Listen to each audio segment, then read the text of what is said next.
Yeah, my question was around the fee. You said not making it as a percentage of the amount that you raise.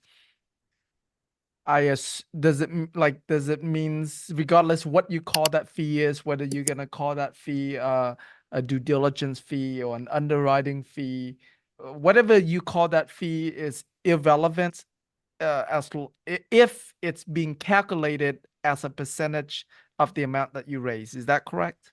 Correct. The rule is you cannot take transaction-based compensation. It doesn't say transaction-based acquisition fees or transaction-based success fees or transaction-based due diligence fees. It's like most things, the SEC looks straight through whatever you're naming it and like, what exactly are you doing? And if they see that you're getting compensated specifically for tied to raising money, then that just gives them a better argument and say, look, you're taking a 2% acquisition fee based on how much you raise. Clearly in the documents, you said 2% of the raise, which is what a lot of people do. That's the hallmark of broker dealer activity. So it puts you really behind the eight ball. I don't even know how you get around that if that's what's in your documentation. So just make sure it says 2%. Sometimes we say a property price, whatever you're acquiring it, or maybe it's acquisition cost because you want to add some other things in there to make it bigger, or just put a flat fee in there. Just I'm getting paid 50K to do this transaction because I got to do all this due diligence. I got to do all this work. If it's a project specific, you're getting the loan, you probably have some kind of carve outs. It's a recourse loan, or even if it's non-recourse, there's always a risk that you're on it. So you're absolutely allowed to get compensated for that, but it's not for raising the money. It's for doing all that work, talking to me and getting the PPM stuff together and doing all that work is what you're getting the acquisition fee. It's not for raising the money. Gotcha. Now, does that only applies to if the operator is paying you versus another scenario is that let's say you raise that money through your SPV fund and then you charging your LPs as a fund manager, let's say you charge a 2% fund admin fee because it's being paid on the fund level, not the deal level. Does that get around it? No, so I'm glad you brought that up because that's really important and critical. And maybe going back, I'll rewrite this and add this as one of the five and get rid of one of these. I don't know which one, but you can absolutely, when you're doing these feeder funds or SPV funds, I'll use your terminology, even though I don't like it. We'll use your terminology. You can never, ever get compensated directly from the underlying operator. The underlying fund cannot write you a check. Then what is it writing a check for? Honestly, that would be my question. It cannot write you a direct check from the underlying operator, the syndication LLC at the bottom to you as the fund manager. What you do, which is exactly what you mentioned, is because you're negotiating better terms, or if you're not, you're just diluting your investors. But the distribution that you get from the underlying syndication is your revenue. That's your revenue. It's when the underlying syndication makes a distribution to you, that is your revenue. And so if you've negotiated better terms, so instead of getting 70% of the profits, your share of the profit, you get 80, then you've just generated more revenue into your fund. And once the money is in your fund, then you can charge whatever you want to charge it, a 2% asset management fee, a carried interest, although depending on what state you are, that there may be, again, the advisory stuff might be, but you can charge a flat fee. You can fee it to death. It's up to you to whatever your investors can put up with. You can fee it to death once it's in your fund, but never take direct compensation from the underlying. What we're talking about, Tim, here is on the front end. So when you're raising the capital from the investors, that's where you want to be careful about charging an acquisition fee more on the front end fee based on how much money you're raising.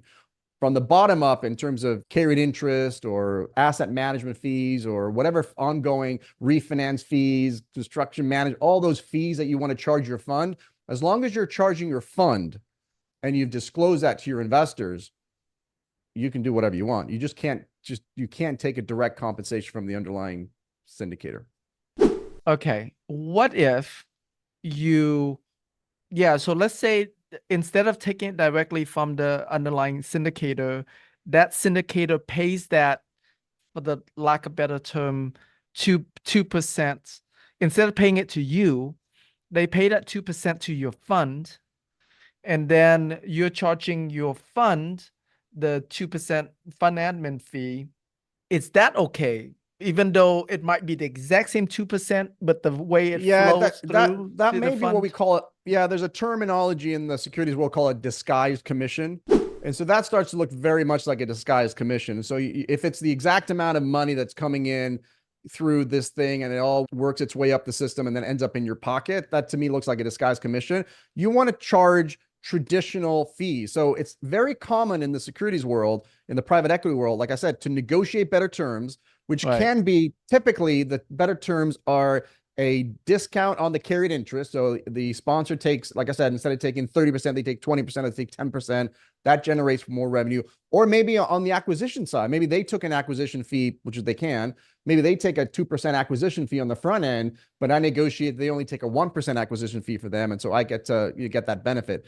But you don't want to match it the exact same. Like I've seen some deals where it's, oh, we're going to give you an additional $102,000 to your fund, and then you just happen to take a fee for $102,000. Like that, why would you do that? Like, try and even charge it different. If the underlying fee is paying you 80-20, maybe you take a 70-30 or 75-25 or 90-10, or just make it a little bit different, because you do run the risk of this disguised commission argument. I understand. All right, Jonathan, go ahead and unmute yourself. Yeah, we can hear you. It might not be very clear, but we can try. Yes, that's much better. Yep. Okay, cool. Sorry about that. It was the headphones. What's going on, Mauricio? How you doing? How you doing, Tim? Good.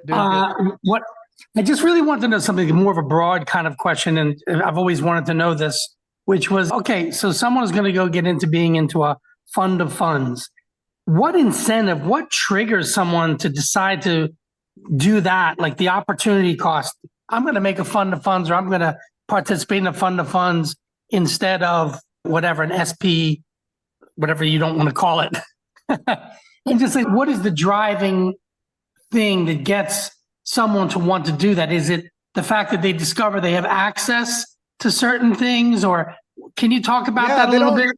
They don't want to operate. Why would you want to some people like to operate, but the headache of actually buying a multifamily and running it and asset managing it and doing all that work, why not just raise the capital, help some of your investors make a return, help them identify properties that they wouldn't otherwise. They may not even know that real estate's really accessible to them. They might be in the stock market. And so you're educating them. Hey, look, here's a great tax play. You invest in my fund. I invest in another fund. We get all the tax depreciation up there. And yeah, it's going to cost you, just like a mutual. When you go to a mutual fund, right, the fund manager is going to charge you all these fees because it does all this work. So that's what they want to do. They have access to capital, and they just don't want to. Hopefully they have the expertise. That's one of the concerns I have right now, is some of these don't have expertise yet. They're investing in multifamily without really knowing how to underwrite or how to find them and what they should be looking for. But assuming they do, like, why would you want to, if you can, why would you want to do all that work on finding the markets, finding the properties, doing all this work? Yes, the returns are probably higher if you do it, but on this other one, it's easier. I just do all the work up front. Right? I find the right operators. I do my due diligence on them. I vet them. I vet the properties. I go travel, like I was talking earlier. But then once you make that investment, there's nothing else for you to do. You just collect the distribution and get your reports from the underlying operator. You then turn around and give a report to your investors, and then pass on whatever concerns they may have to the operator. But it's a much simpler lifestyle. And of course, I think the returns potentially are lower depending on how you're negotiating, but some people just don't want to operate. If I have access to capital and can help other people. Right, you could just be an LP in a syndication. That's good enough. What's driving people to fund of funds? Is it their familiarity with? Yeah, so that's a different question. Yeah, that's a different question, because this is like, why would a fund manager do it? Why would an LP do it? On the SPVs, traditionally, it's been because they can't afford to get in directly. I want to invest in Ray Dalio's fund, Bridgewater. It's a $100 million fund, or actually it's an $800 billion fund. The minimum investment is $5 million. I don't have $5 million, buddy. But Tim has a thing where I can put in 100 grand into Tim's deal. Tim aggregates it till he gets to the 5 million and then makes an investment into Bridgewater. Now I finally have access to that investment, which I otherwise wouldn't do. That's the main purpose of a feeder fund, is to give access to folks that I otherwise wouldn't have access to. That's what I was trying to figure out. Thank you. Awesome.